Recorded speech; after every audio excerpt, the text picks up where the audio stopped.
Extensive kelp forests line the west coast of North America. The abundant food and safe passage provided by these forests enabled tribal ancestors to migrate by boat thousands of years ago and settle the Americas. This ancient migration route is sometimes called the Kelp Highway. But kelp forests are much more than a highway. They are lifeways. They are a fundamental part of tribal culture and an underpinning of our coastal communities today. Following substantial declines of kelp forests, Puget Sound Restoration Fund launched an 8-day Kelp Expedition in July 2021. Over 40 partners surveyed kelp forests from Freshwater Bay in the Strait of Juan de Fuca to Squaxin Island in the southernmost portion of Puget Sound. Scientists on boats, kayaks, and paddleboards mapped kelp on the surface, collected samples, and deployed drones and other equipment. Scuba divers conducted underwater ecological surveys.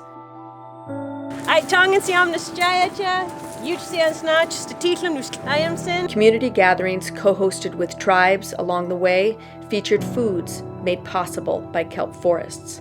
Today we had wonderful food here with the kelp and halibut salad and the wonderful oysters, the wonderful salmon. This big collaborative sharing of knowledge is essential to protecting kelp forests that are vital to our way of life. Important work lies ahead to ensure thriving kelp forests that continue to support local abundance. The expedition was organized to spur these efforts, build partnerships, and inspire collective action. Kelp is just this impossibly beautiful, magical plant that grows along the shore. Kelp forests skirt the contours of shores where there is high energy, wave exposure, cold water, nutrients aplenty to support that growth. And so you've got a holdfast on the bottom attaching to rocks, and then this beautiful long stipe or stem that reaches to the surface and has a floating bulb on the top that keeps it buoyant at the surface. And then you've got blades, beautiful glistening iridescent blades that grow out from the bulb. That's where it's anchored. That's where it grows, but that is not the only place where it influences the ecosystem and touches us.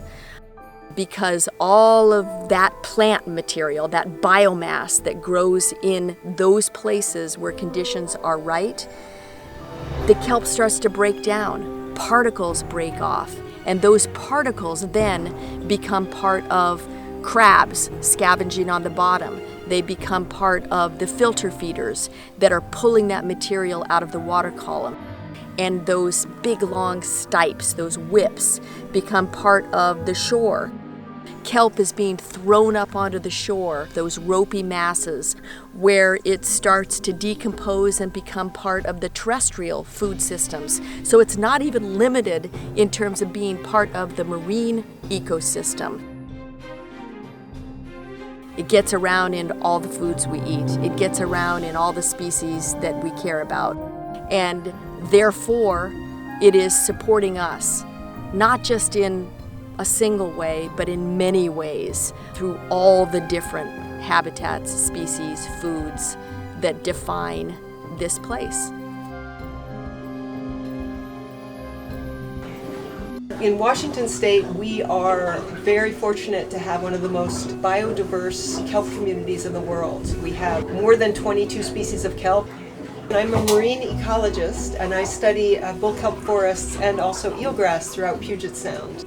These habitats are crucially important to support most of the animals and fish and birds that we see and love around us. So for instance, many people may not know about kelp, but they find out that they actually deeply care about kelp when they understand that kelp provides critical habitat for many invertebrates, but also forage fish, salmon, and orca. And so the importance of kelp really magnifies up through the food web. To understand kelp better, the species that we look at in particular is bull kelp, because you can see it from the surface. The canopy floats on the surface. We believe the kelp communities have been more stable near the ocean and in the Strait of Juan de Fuca, where we are now, and here at Smith Island.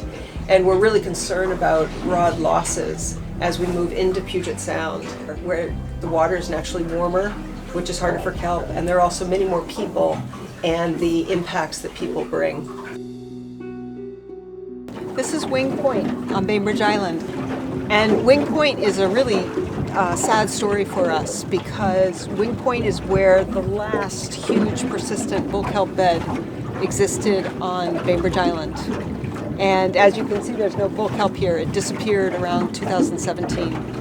Decades ago, bull kelp ringed many of the different sides of Bainbridge Island. What we've watched over the last decades is the contraction of bull kelp and its disappearance from different parts of shoreline. One of the things that we as researchers are focused on is how is the kelp resource doing in Washington State. And it's important to DNR because DNR is the steward of this resource for the citizens of Washington. King salmon, Chinook, it's my favorite fish to catch. It's the largest fish, great table fare, and you can catch big Chinook out in the ocean.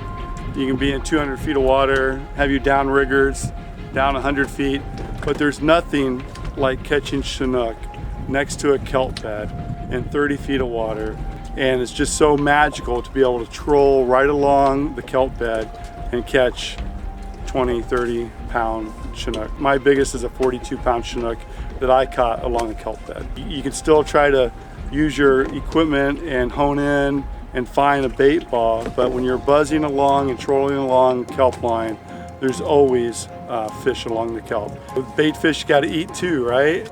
The kelp forest is their banquet table, and they're gonna be able to come in here and find all different types of food to eat. They're going to be able to find even shelter from predators like Chinook. One thing that we as legislators and politicians get caught up in is the excitement of saving the charismatic species. So there's a lot of support among the public for saving the killer whale or saving orca whales, saving salmon.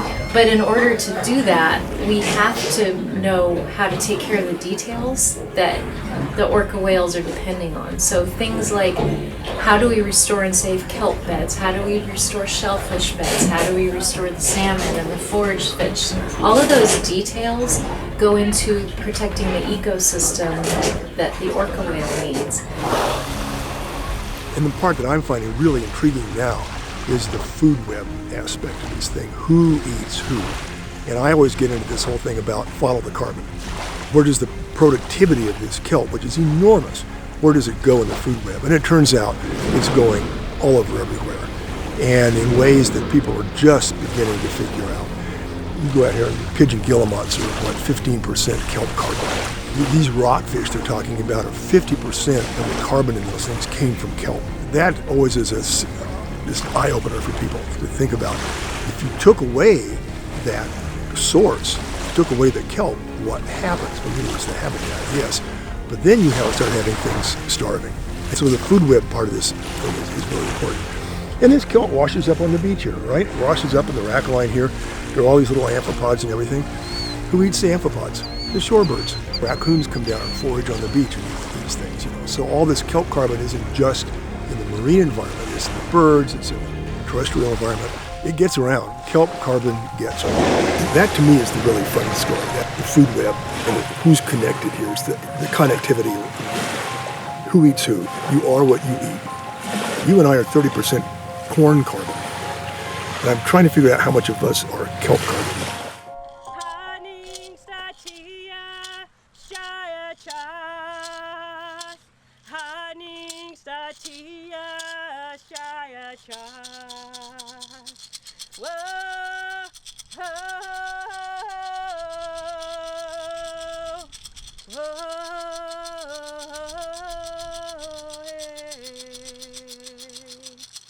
Whoa.